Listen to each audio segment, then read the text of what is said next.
Today we'll be talking about types of supernovae.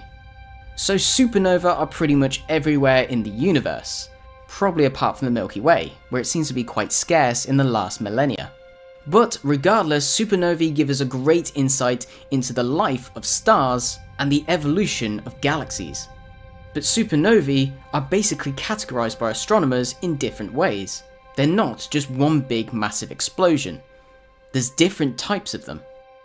So supernovae are categorized by letters and numbers, and these categories are defined in the brightness and dimness of a supernova, and also which elements are detected in the light of the explosion. The first method is caused by a white dwarf in a binary system. If the companion is very close to the white dwarf, when it enters the red giant stage, its outer layers can be pulled off by the white dwarf.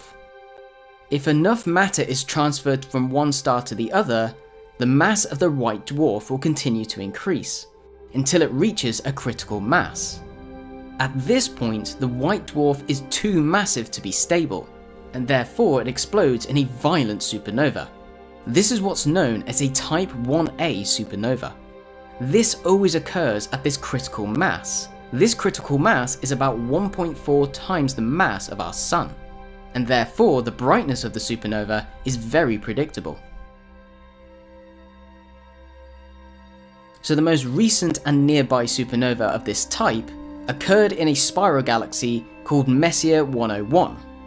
This lies around 20 million light years away, so it's not a very close galaxy.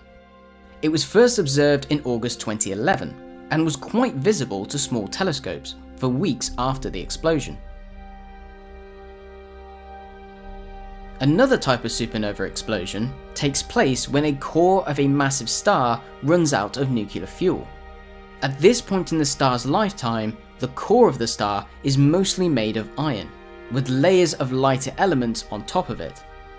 When the star's nuclear fusion ceases, the outward pressure has a sudden drop, which means that the gravity of the star slowly increases, and the star starts to collapse in on itself.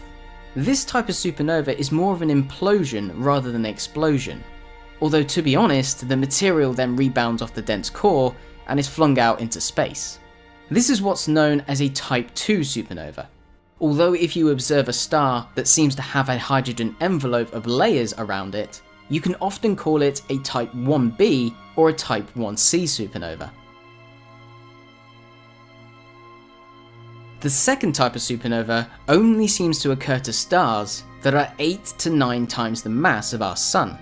If a star has a mass of 20 to 30 times the mass of our Sun, the remaining material will be so massive and so dense that it could form a black hole. But you can even get stars that are even more massive.